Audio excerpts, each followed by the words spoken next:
ISO 14001। ये ISO 14001 ISO का जो स्टैंडर्ड है, ये EMS से रिलेटेड है, environmental management system. Okay. Okay okay sir. ISO 14001 यानी EMS का जो अभी एडिशन चल रहा है वो थर्ड एडिशन है, जिसे हम ओके ISO 14001 2015 बोलते हैं। ठीक है। ओके।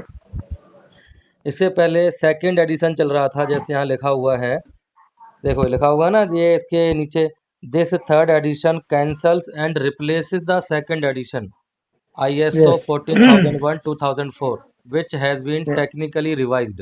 ओके। यस। तो थर्ड एडिशन को पहले कैंसिल कर दिया था, देन उसके बाद सेकंड एडिशन रिलीज हुआ था जिसका नाम था ISO 14001 2004। ठीक है। यस ये यस। 2004 में रिलीज हुआ था सेकंड एडिशन। अभी ये रिप्लेस हो गया है, कंप्लीटली चेंज हो गया है, जिसे हम थर्ड एडिशन बोलेंगे, ISO 14001 2015। Okay. Okay okay. ISO की फुल फॉर्म आपको अच्छी तरीके से पता है, क्योंकि अभी मैं आपको ISO 9001 की ट्रेनिंग देके अभी हमने फिनिश किया है। तो okay. ISO stand on International Organization for Standardization. यही यस। डेफिनेशन है ना, यही फुल फॉर्म है ना ISO का। हाँ। और ठीक मैं। है। तो ISO 14001 किसने डेवलप किया है? The committee responsible for this document is technical committee. कौन सी कमेटी बोलते हैं इसको? ISO TC 207। Okay. Yes. along with आई। environmental management sub committee, sub committee बोले तो SC1। ये SC1 yes. Related to environmental management system।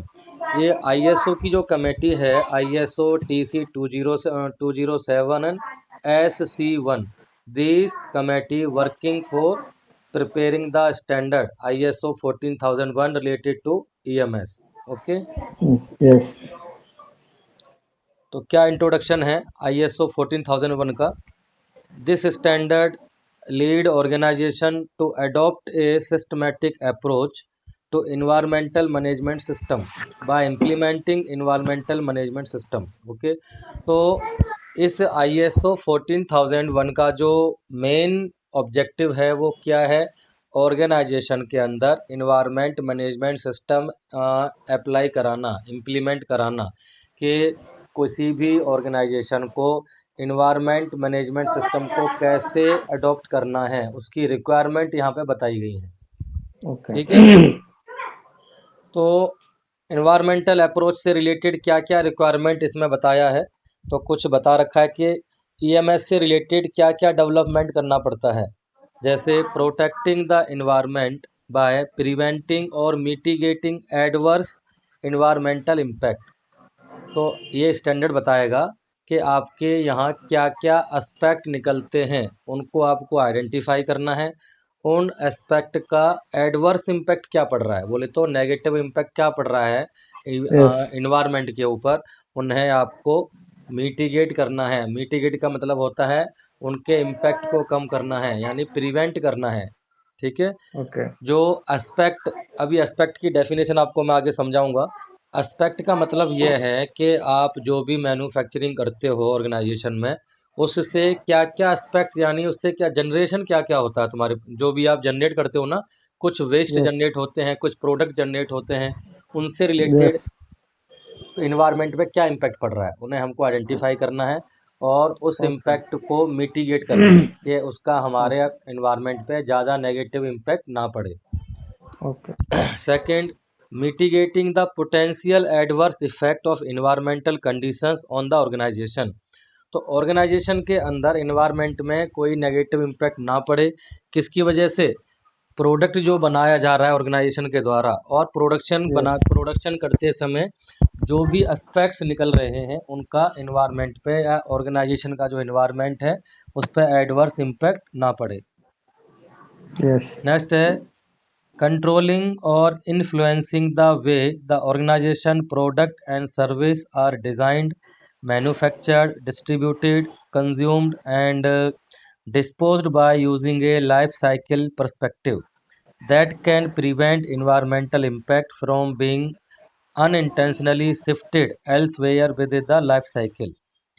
तो ये बता रहा है जब आप अपने ऑर्गेनाइजेशन में ईएमएस के से रिलेटेड कंप्लायंसेस पे काम करोगे तो उसमें पूरी लाइफ साइकिल को कवर करना है। लाइफ साइकिल का मतलब यहाँ ये बताया गया है कि जो मटेरियल आप सप्लायर से खरीद रहे हो एज ए रॉ मटेरियल, और अपने यहाँ पे जो मैन्युफैक्चरिंग कर रहे हो, मैन्युफैक्चरिंग करते समय जो जो ऑपरेशन एक्टिविटीज़ आपके यहाँ पे कैरिड आउट हो रही हैं, और डिस्पैच होने के बाद कस्टमर पे भी वो जा रहा है, यस कस्टमर से फिर वो आगे भी कहीं कंज्यूमर पे या कहीं पे एंड यूज़र पे सप्लाई हो रहा है, ठीक है ना। तो यस यस उसको यूज़ करने के बाद जो एंड यूज़र है उसको यूज़ करने के बाद क्या करेगा, यूज़ एंड थ्रो करेगा, ठीक है। यस तो कंप्लीट लाइफ साइकिल हमें कवर करनी है कि जो प्रोडक्ट हम बना रहे हैं, सप्लायर से लेके मैन्युफैक्चरिंग तक, कस्टमर तक, एंड यूज़र तक, एंड वेस्ट डिस्पोज तक, इन्वायरमेंट पे कोई एडवर्स इम्पैक्ट ना पड़े, उसके लिए आपने क्या प्रिवेंशन ले रखा है।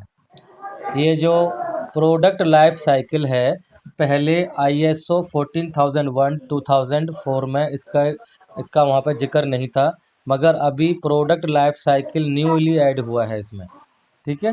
ओके ओके पहले तो ये था ISO 14001 2004 में बोला था कि आपके यहाँ से जो भी एस्पेक्ट निकलते हैं प्रोडक्ट को मैन्युफैक्चरिंग करते समय, आपके ऑर्गेनाइजेशन के इन्वायरमेंट पे या सोसाइटी पे कोई रॉन्ग इम्पैक्ट ना पड़े, एडवर्स इम्पैक्ट।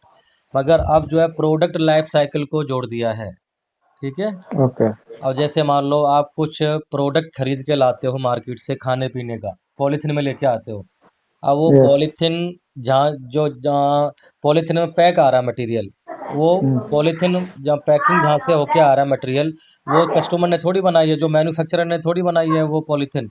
वो तो सिर्फ प्रोडक्ट बना रहा है, मगर ये ओके पॉलीथीन किसी सप्लायर से उसने खरीदी होगी ना। यस फिर यस जो यस सप्लायर से ये रॉ मटेरियल वहाँ से खरीदा होगा, तो कंप्लीट उसको पूरी लाइफ साइकिल तक टिल डिस्पोज तक उस पर क्या क्या एक्शन लेना है, ताकि इन्वायरमेंट पे कोई नेगेटिव इम्पेक्ट ना पड़े, कैसे डिस्पोज करना है, क्या करना है, कैसे यूज़ करना है, वटेवर सारा आपको एज ए कंप्लायंसेस अपनी कंपनी में प्रोडक्ट से रिलेटेड अप्लाई करना पड़ेगा, ओके। ओके ओके नेक्स्ट बता रखा है communicating environmental information to relevant interested party. आपको इंटरेस्टेड पार्टीज क्या होती हैं ऑलरेडी मैं बता चुका हूँ। तो कोई भी प्रोडक्ट जब आप सेल करते हो, ठीक है, तो आपका प्रोडक्ट लाइफ साइकिल का मतलब क्या है कि आप जिसको प्रोडक्ट को सेल कर रहे हो वो नेक्स्ट किसी दूसरे कस्टमर पे जाएगा, देन उसके बाद वो एंड यूज़र पे आ रहा है मार्केट में, कंज्यूमर के पास या जो भी एंड यूज़ कर रहा है उसको, ठीक है ना। तो ये यस सारी क्या यस है, यस इंटरेस्टेड पार्टीज हैं जो आपके प्रोडक्ट के साथ में, ऑर्गेनाइजेशन के साथ में डायरेक्टली और इनडायरेक्टली इंटरेक्टेड हैं, ठीक है ना। यस उन सबको ध्यान में रखना है, ताकि उनके ऊपर इन्वायरमेंटल कोई भी एडवर्स इम्पेक्ट ना पड़े। और सारी कम्युनिकेशन भी देनी है। जैसे आप कहीं से प्रोडक्ट खरीद के लाते हो तो उसके कवर पर लिखा रहता है कि इसको कैसे हैंडल करना है, कैसे कितने टेम्परेचर में रखना है, डिस्पोज कैसे करना है, ओके। ये सारी गाइडलाइंस हमें क्या जो है बताया गया है इसमें। उस प्रोडक्ट के उस ऊपर या उसकी जो लेबल्स होते हैं, जो उसका स्टिकर वगैरह होता है, उसमें सारी गाइडलाइंस लिखी होनी चाहिए। और ओके कंपनी में कैसे हैंडल करना है, यूज़ करना है, उनका पूरा SOPs वगैरह बना हुआ होना चाहिए, ठीक है। ओके समझ आ गया प्रोडक्ट लाइफ साइकिल क्या होता है। ये जो स्टैंडर्ड है, ये स्टैंडर्ड PDCA बेस्ड है, प्लान डू चेक एक्ट। तो प्लान डू चेक एक्ट आपको पता ही है, प्लान का मतलब क्या है। कुछ भी काम अगर हमें करना है तो सबसे पहले प्लानिंग इस्टेब्लिश करनी पड़ती है। तो लिखा हुआ है यस यहाँ पे प्लान में, establish environmental objectives and process necessary to deliver result in accordance with the organization's environmental policy। तो यस आपको प्लान करना है कि आप कैसे EMS से रिलेटेड एक्टिविटीज़ को डिज़ाइन करोगे, और जो ऑब्जेक्टिव है, गोल हैं आपको EMS से रिलेटेड, इन्वायरमेंट से रिलेटेड, उन्हें आप कैसे अचीव करोगे, ठीक है।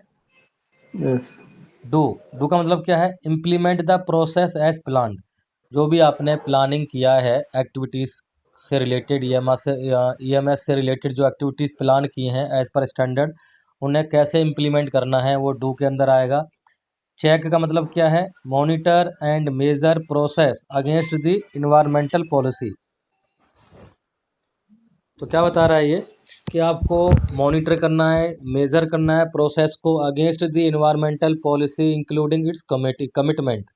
तो आपके जो ईएमएस से रिलेटेड जो ऑब्जेक्टिव हैं, जो टारगेट हैं, उन्हें कैसे मॉनिटर करना है, ठीक है, उनको मेज़र करना है, ताकि आपको ये पता लगे कि आप उन अपने ऑब्जेक्टिव को मीट कर पा रहे हो या नहीं कर पा रहे हो।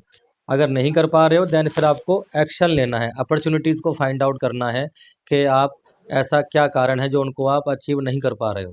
ठीक है, तो जो आपकी नॉन कन्फर्मिटी निकलेंगी उन्हें हमें एक्ट में आकर के इम्प्रूवमेंट करना है। एक्ट का मतलब क्या होता है? ओके। एक्शन।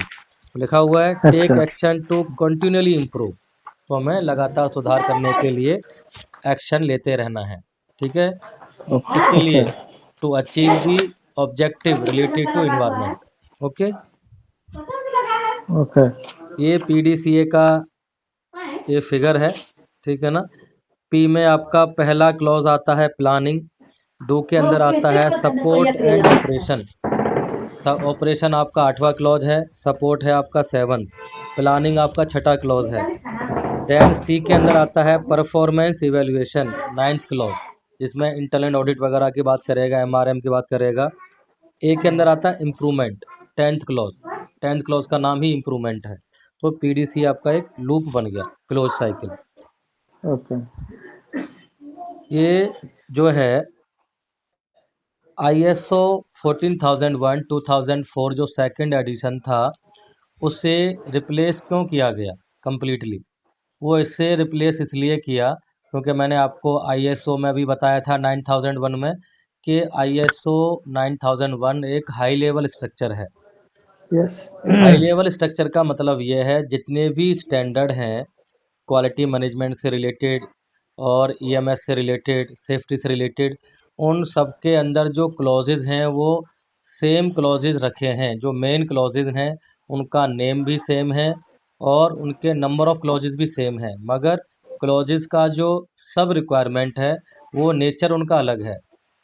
ISO 14001 बात करता है इन्वायरमेंट से रिलेटेड, ISO 45001 बात करता है सेफ्टी से रिलेटेड, ISO 9001 बात करता है QMS से रिलेटेड। Okay, yes. तो यस। इसने बताया है इधर HLS, this international standard conform to ISO requirement for management system standards. These requirements include a high-level structure, identical core text, and common terms with core definitions designed to benefit user implementing multiple ISO management system standards। तो पहले क्या होता था कि company को ISO लेना है तो ISO के लिए अलग से डॉक्यूमेंट बनाना, 14001 लेना है तो 14001 के लिए अलग से डॉक्यूमेंट बनाना होता है, अलग से ऑडिट करना पड़ता है, सेफ्टी के लिए अलग से ऑडिट करना पड़ता है। अब यहाँ पे क्या है, अगर कोई कंपनी तीनों स्टैंडर्ड को एक साथ कंबाइन करना चाहती है तो उसे बोलते हैं इंटीग्रेटेड मैनेजमेंट सिस्टम। तो तीनों यस। स्टैंडर्ड को आसानी से इंटीग्रेट किया जा सकता है। यहाँ आप डॉक्यूमेंट की बचत बचत कर सकते हो और एक्टिविटीज़ की बचत कर सकते हो जो कि इंडिविजुअली स्टैंडर्ड के अकॉर्डिंग होती हैं। ओके। ठीक है ना, क्योंकि इसमें हर एक स्टैंडर्ड में जो कॉमन जो डेफिनेशन है ऑपरेशन से रिलेटेड या ऑर्गेनाइजेशन से रिलेटेड, वो कॉमन डेफिनेशंस हैं। जैसे मैंने ISO 9001 में आपको बहुत सारी डेफिनेशंस पढ़ाई थी, टर्म्स एंड डेफिनेशन, वो सारी डेफिनेशन या EMS में भी दे रखी हैं। ठीक है, मगर EMS से रिलेटेड जो कोर डेफिनेशन है वो मैं यहाँ पे आपको कवर कराऊंगा। इसके अलावा जो ओके। डेफिनेशन मैंने यहाँ से स्किप की हुई है वो ISO 9001 से लिंक रखती हैं, जो हम ऑलरेडी उनको ओके। कर चुके हैं। ठीक है, ओके। तो इसके अंदर HLS में जो है, इस स्टैंड HLS का मतलब ये है सभी स्टैंडर्ड को कॉमनाइज कर दिया है, उसके जो मेन क्लॉजेज हैं वो सेम हो चुके हैं। उनका जो ओके। अंदर का जो सब क्लॉजेज हैं उनकी जो रिक्वायरमेंट है वो डिफरेंट है as per the nature of standard. यहाँ ओ। ISO 14001 में शैल का मतलब होता है इंडिकेट्स ए रिक्वायरमेंट। शैल का मतलब है कि यहाँ आपको मैंडेटरी रिक्वायरमेंट है, आप उस रिक्वायरमेंट को स्किप नहीं कर सकते। Should okay. का मतलब है इंडिकेट ए रिकमेंडेशन। जहाँ स्टैंडर्ड में शुड रख लिखा हुआ है वो उस स्टैंडर्ड ने बोला है कि आप ऐसा कर सकते हो फॉर बेटरमेंट। ओके, अगर नहीं करना है then you can implement only shall related requirement. Okay. Then may indicate a permission. आप परमिशन ले सकते हो, ठीक है। आपका प्रोडक्ट इस तरीके से कोई प्रोडक्ट आप बनाते हो जो कि इन्वायरमेंट से रिलेटेड है और कुछ एडवर्स इम्पैक्ट डालता है, तो आप परमिशन लोगे कि ऐसा हम कर सकते हैं क्या नहीं कर सकते। आपको प्लांट डालने से पहले परमिशन लेनी पड़ेगी स्टेट गवर्नमेंट ऑफ इंडिया से, और ये आपका जो सेंट्रल गवर्नमेंट ऑफ इंडिया से लेनी पड़ेगी, जो आपको होता है ना, पॉल्यूशन कंट्रोल बोर्ड जो रहते हैं, Yes. Central Yes. Pollution control board, state pollution control board, तो इनसे तुम्हें परमिशन Yes. लेनी पड़ेगी, ठीक है। तो कुछ ये Okay. मे का मतलब ये भी है कि आप जो है कस्टमर से परमिशन ले सकते हो, ठीक है, according to your product nature. Can indicates a possibility और ए कैपेबिलिटी। तो कैन का मतलब यह है कि आप ऐसा भी कर सकते हो। अगर आप कैन का मतलब यह है कि आप अपनी कंपनी में कुछ बढ़ा चढ़ा के कुछ डेमोस्ट्रेट करना चाहते हो, इस्टेब्लिश करना चाहते हो कि देखो सर, मैंने हमारे यहाँ पे ये है, हम ये स्टैंडर्ड में भी नहीं दे रखा है, इस स्टैंडर्ड के बियॉन्ड हमने ये काम कर रखा है, ठीक है। तो वो कैन है। यानी वो आपकी कैपेबिलिटी को बता रहा है कि हम ऐसे भी कर सकते हैं, समझ रहे हो ना। Okay. Okay. तो ये वर्ब हैं कुछ।